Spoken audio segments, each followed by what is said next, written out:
نحمده ونصلي على رسوله الكريم اما بعد فاعوذ بالله من الشيطان الرجيم بسم الله الرحمن الرحيم رب اشرح لي صدري ويسر لي امري واحلل عقدة من لساني يفقهوا قولي۔ حفاظت کی دعائیں جو ہم نے شروع کی تھی اس میں آج ہم سورۃ البقرہ کی آخری دو آیات کی فضیلت پڑھیں گے۔ نمبر 2 دعا جو ہے اعوذ باللہ من الشیطان الرجیم بسم اللہ الرحمن الرحیم آمن الرسول بما انزل الیہ من ربہ والمؤمنون کل آمن باللہ وملائکتہ وکتبہ ورسلہ لا نفرق بین احد من رسلہ وقالوا سمعنا واطعنا غفرانك ربنا وإليك المصير لا يكلف الله نفسا إلا وسعها لها ما كسبت وعليها ما اكتسبت ربنا لا تؤاخذنا إن نسينا أو أخطأنا ربنا ولا تحمل علينا إصرا كما حملته على الذين من قبلنا ربنا ولا تحملنا ما لا طاقة لنا به واعف عنا واغفر لنا وارحمنا انت مولانا فانصرنا على القوم الكافرین۔ عبداللہ بن عباس بیان کرتے ہیں کہ ایک دن جبریل علیہ السلام نبی صلی اللہ علیہ وسلم کے پاس بیٹھے ہوئے تھے کہ ایک بہت زور کی آواز سنی۔ جبریل علیہ السلام نے اپنا سر اٹھایا اور کہا کہ آسمان کا ایک دروازہ ہے جو آج کھلا ہے، آج سے پہلے یہ کبھی نہ کھولا گیا۔ پھر اس سے ایک فرشتہ اترا۔ جبریل علیہ السلام نے کہا کہ یہ ایک فرشتہ ہے جو آج سے پہلے کبھی زمین پر نہیں اترا۔ فرشتے نے سلام کیا اور کہا کہ آپ صلی اللہ علیہ وسلم کو 2 نوروں کی خوشخبری ہو جو آپ کو عنایت ہوئے ہیں، آپ سے پہلے یہ کسی نبی کو نہیں دیے گئے، اور دوسری سورۃ البقرہ کی آخری آیات، کوئی حرف اس میں سے تم نہ پڑھو گے کہ اس کی مانگی ہوئی چیز تمہیں نہ ملے، یعنی اس کو پڑھ کر اور دعائیں بھی قبول ہوتی ہیں۔ تو بات یہ ہے کہ اللہ تعالیٰ نے مختلف چیزوں کو مختلف پر فضیلت بخشی، جیسے رات ساری برابر نہیں، رات کا آخری حصہ اپنے فضیلت کے اعتبار سے باقی رات پر بھاری، یعنی سحری کا وقت جو ہے اس میں اللہ سبحانہ وتعالیٰ خاص طور پر دعائیں سنتے ہیں۔ اسی طرح دن کے اول حصے میں اللہ نے برکت رکھی ہے، اللہم بارک لی امتی فی بکورہا، یعنی صبح کا جو وقت ہوتا ہے۔ اسی طرح ہفتے کے دنوں میں جمعے کے دن کو فضیلت بخشی، سال کے مہینوں میں رمضان کو فضیلت بخشی۔ اسی طرح جگہوں کے اعتبار سے اللہ تعالیٰ نے مکہ کو خاص طور پر چن لیا، پیغمبروں میں بھی اللہ تعالیٰ نے بعض کو بعض پر فضیلت دی، اعمال میں بھی اللہ تعالیٰ نے بعض اعمال کو بعض اعمال پر فضیلت دی۔ اسی طرح قرآن مجید کی بعض آیات کو بعض پر فضیلت دی گئی، حالانکہ کلام سارا اللہ سبحانہ وتعالیٰ کا ہے، لیکن بعض حصہ بعض سے زیادہ برکت والا ہے، حالانکہ سب میں ہی خیر ہے، سارے میں خیر ہے۔ تو اسی میں سورۃ الفاتحہ کا ایک خاص مقام ہے، اور سورۃ الفاتحہ جو ہے اس کو سورۃ شفا بھی کہا گیا ہے، رقیہ بھی کہا گیا ہے، اس کو ہر نماز میں پڑھنے کو واجب قرار دیا گیا ہے، اور پھر اس کو پڑھ کر اگر دم وغیرہ کیا جائے تو وہ بھی فائدہ مند ہوتا ہے، اور تجربے سے یہ بات ثابت ہے۔ جب صحابہ کرام میں سے کسی ایک نے راستے میں کسی سفر کے دوران ایک قبیلے کے سردار کو جو بچھو کاٹ گیا تو اس پر دم کیا تو اس کو آرام آ گیا، جبکہ اس کو کسی اور چیز سے فائدہ نہیں ہو رہا تھا۔ تو اب یہ جو خصوصیت سورۃ الفاتحہ کے اندر ہے وہ کسی اور حصے میں اس طرح نہیں ہے۔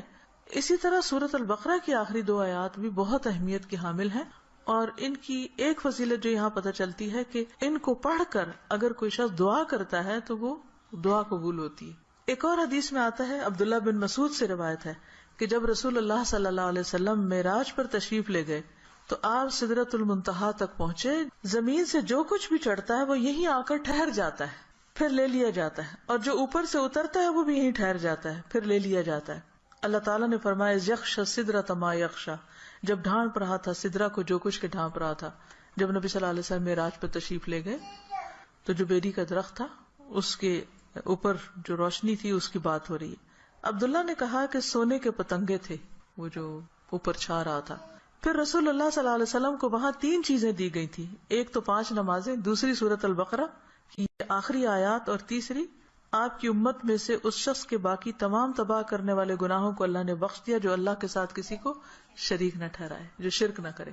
تو یہ 3 چیزیں ملی تھی جن میں نماز کا ذکر عام طور پر ملتا ہے کیونکہ اس کے بارے میں مزید وضاحت سے احادیث بھی ہیں۔ تو اس حدیث سے کیا پتہ چلتا ہے کہ سورۃ البقرہ کی آخری 2 آیات عرش کے نیچے سے ایک خاص خزانے سے نصیب ہوئی ہیں، اور یہ نبی صلی اللہ علیہ وسلم ہی کو ملی ہے، باقی انبیاء کو نہیں دی گئی۔ ایک اور روایت سے پتہ چلتا ہے، نعمان بن بشیر سے روایت ہے کہ نبی صلی اللہ علیہ وسلم نے فرمایا کہ اللہ تعالیٰ نے آسمان و زمین پیدا کرنے سے 2000 سال پہلے ایک کتاب لکھی، اس کتاب میں سے 2 آیات اتاری جن کے ساتھ سورۃ البقرہ کو ختم کیا۔ کب کی بات ہے یہ؟ زمین و آسمان کے پیدا کرنے سے 2000 سال پہلے کی بات۔ قلم کب پیدا ہوا تھا؟ 50,000 سال پہلے، باقی چیزوں کی تخلیق کے۔ جس گھر میں 3 رات یہ آیات پڑھی جائیں شیطان اس کے قریب نہیں آتا۔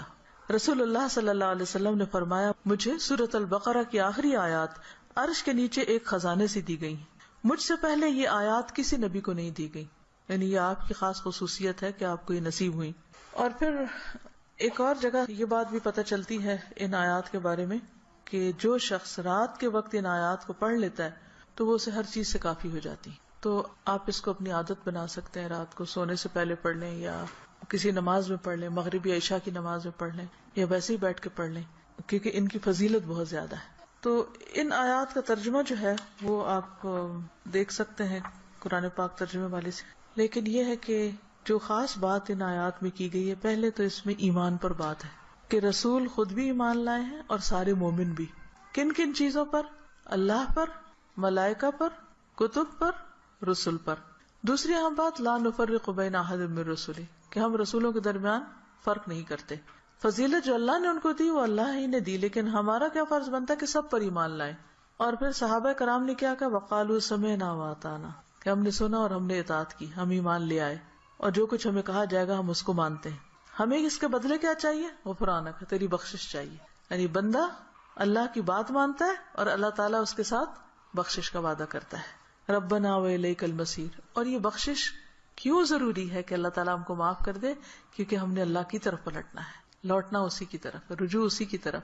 پھر فرمایا کہ لا یکلف اللہ نفسا الا وسعها، ہر بندے سے حساب اتنا ہی ہے جتنی وہ استطاعت رکھتا ہے، اسی کا مکلف ہے، اس سے زیادہ اس سے نہیں پوچھا جائے گا، چاہے جسمانی صحت ہو، چاہے مال ہو، چاہے اولاد یا عقل یا کچھ بھی، تو ہر شخص کا حساب اتنا ہی ہے۔ لہا ما کسبت وعلیہا ما اکتسبت، اسی کو ملے گا جو اس نے نیکیاں کی اور اسی کے ذمہ ہے وبال جو اس نے غلط کام کیے، فائدہ بھی اسی کا اچھے کام کرنے کا اور نقصان بھی اسی کا غلط کام کرنے کا۔ تو پھر ہم دعا کیا کرتے ہیں، ربنا لا تؤاخذنا ان نسینا او اخطانا، اللہ اگر ہم بھول جائیں یا ہم سے خطا ہو جائے تو تو ہمیں پکڑنا نہیں، مؤاخذہ نہیں کرنا۔ ربنا ولا تحمل علینا اصرا کما حملتہ علی الذین من قبلنا، اللہ ہم پر وہ بوجھ نہ ڈالنا جو ہم سے پہلے لوگوں پہ ڈالا، یعنی ان کی شریعتیں جو تھی وہ مشکل تھی، ہماری شریعت بہت آسان ہے۔ مثلا نبی صلی اللہ علیہ وسلم جب حج پہ تشریف لے گئے تو آپ نے کچھ ریچولز کی ایک ترتیب بتائی، لیکن چونکہ کراؤڈ بڑا تھا تو اس ترتیب میں کچھ لوگوں نے فرق کر دیا۔ کیا تھا کہ جیسے آپ پہلے رمی جمار کریں، پھر اس کے بعد سر مڈائیں، پھر اس کے بعد احرام کھول دیں، لیکن کچھ لوگوں نے اس ترتیب کو آگے پیچھے کر دیا، تو اس پر آپ نے فرمایا لا حرج، لا حرج، کوئی حرج نہیں، کوئی نقصان نہیں۔ تو یہ ہمارے دین کی ایک سہولت ہے، آسانی ہے۔ تو یہاں دعا یہ مانگی جا رہی ہے کہ اللہ جس طرح پچھلے لوگوں کے اوپر پابندیاں لگ گئی تھی یا ان کو کچھ مشکلات ہوئی تھی تو ہمیں اس سے محفوظ رکھنا۔ ربنا ولا تحملنا ما لا طاقت لنا بہ، اللہ ہمارے اوپر ایسا بوجھ نہ ڈالنا جس کی ہمیں طاقت نہیں۔ اب دیکھیے کہ اگر ہم امن سے ہیں، سلامت ہیں، ہم سانس لے رہے ہیں، کھا پی رہے ہیں، جس کا مطلب اللہ کی رحمت ہے ہم پر۔ کوئی بھی چیز آپ دیکھیں کہ کسی وقت بھی آؤٹ آف کنٹرول ہو سکتی، سورج کسی وقت آؤٹ آف کنٹرول ہو سکتا ہے، ستارے آپس میں ٹکرا سکتے ہیں، زمین کے اندر سے لاوا ابل سکتا ہے، زلزلہ آ سکتا ہے، انسان کسی کام کرنے کی سکت نہ رکھے، بیٹھے بٹھائے اس کو کچھ ہو سکتا ہے، اس کے بولنے کی قوت، اس کے دیکھنے کی، اس کے سننے کی کچھ بھی چھن سکتی ہے۔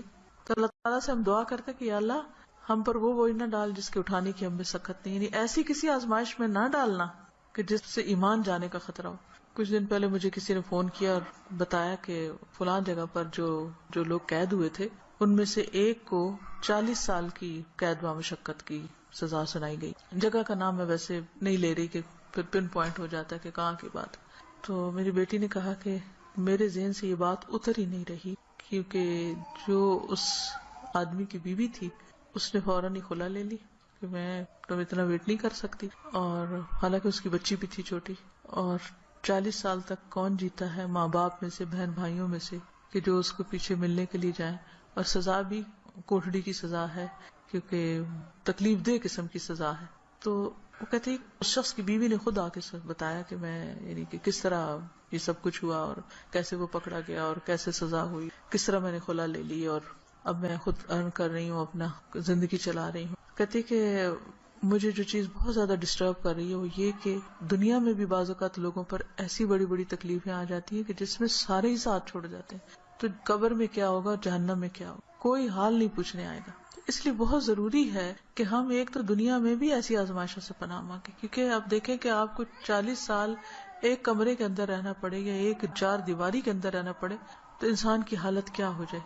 ہم اچھے بھلے کھاتے پیتے چلتے پھرتے ہم کہتے ہیں جی اب ہمارے فزیکل چینجز آ رہے ہیں، اب ہم جوان ہو رہے ہیں، اب ہم بوڑھے ہو رہے ہیں، اب ایسا ہو رہا ہے، ابھی ویسا ہو رہا ہے. تو ایک شخص جس کی جوانی بڑھاپا سب کچھ ایک جیل کے اندر گزرے، اس کی کیفیت کیا ہو سکتی ہے جس کی کہ مجھے 40 سال یہاں رہنا ہے، 40 سال یہاں. اس کے لیے تو زندگی ایک طرح سے ختم ہے. تو میں نے اس کو سمجھایا کہ دیکھو 40 کے بعد نکلے گا تو صحیح نا، اگر زندہ رہا، اول تو پتہ نہیں کب تک زندہ. سوچو ان لوگوں کے بارے میں، تم اس سے زیادہ ڈسٹرب ہو تم ان کے بارے میں کہ جو قبر میں اس سے بڑی جیل میں، اور جو آخرت میں پکڑے جانے والے ہیں، ان کا کیوں نہیں تم سوچ رہی؟ ان کے لیے کچھ کرو. ہم سب کا فرض بنتا ہے کہ کوئی اچھی بات ہمیں پتا ہے تو ہم دوسروں کے ساتھ شیئر کرتے رہیں تاکہ وہ بھی گناہوں سے بچیں. اسی سے آپ سوچیں کہ دنیا میں 40 سال ایک جیل میں گزارنا ایک وحشت ناک تصور لگتا ہے، کیونکہ ہم ریلیٹ کر سکتے ہیں نا اس کو. لیکن قبر میں کوئی چلا جاتا مٹی کے نیچے، بھول گئے سب کون گیا کیا ہوا. وہاں تو کسی کی چیخ بھی باہر نہیں سنائی دینی، اور لوگ کیسے کیسے غلط کام کر رہے ہیں، خود ہم پتہ نہیں کہاں کہاں غلطیاں کر رہے ہیں. اللہ تعالیٰ ہم سب کو معاف کر دے. تو بات یہ ہے کہ اللہ سے یہ دعا مانگتے رہنا چاہیے کہ یا اللہ ایسی ہمارے اوپر آزمائش نہ لانا، ایسی مشقت نہ آئے کہ جس کو ہم اٹھا نہ سکے، چاہے وہ کوئی بیماری ہو، کوئی مرض ایسا ہو. آپ دیکھیں کہ بعض بیماریوں میں پین ہوتی ہے، بعض میں تکلیف ہوتی ہے، ناقابل برداشت حد تک تکلیف ہوتی. اس وقت انسان کے لیے صبر کرنا اور اپنے آپ کو کنٹرول میں رکھنا کہ منہ سے کوئی غلط بات نہ نکلے، اور اگر منہ سے تو چھوڑے، دماغ میں بھی برا خیال نہ، کیونکہ حدیث میں آتا نا کہ تم اس وقت تک نہ مرو جب تک تمہارا حسن ظن اللہ کے بارے میں نہ ہو. اس کا مطلب نہیں کہ موت اپنے ہاتھ میں لے لو، اس کا مطلب یہ ہے کہ مرتے وقت تم اللہ سے اچھا ہی گمان رکھو تو تمہیں موت آئے. لیکن آپ کو پتہ ہے جب تکلیف کی شدت ہوتی ہے نا تو گمان اچھا رکھنا سب سے مشکل کام ہے، بہت مشکل. اس وقت مایوسی کی طرف سوچ ہو جاتی ہے فوراً. تو ربنا ولا تحملنا ما لا طاقت لنا به، اللہ ہم پہ وہ بوجھ نہ ڈال جس کے اٹھانے کی ہمیں طاقت ہی نہیں، ہم بہت کمزور انسان ہیں. ربنا ولا تحملنا ما لا طاقت لنا به واعف عنا واغفر لنا وارحمنا.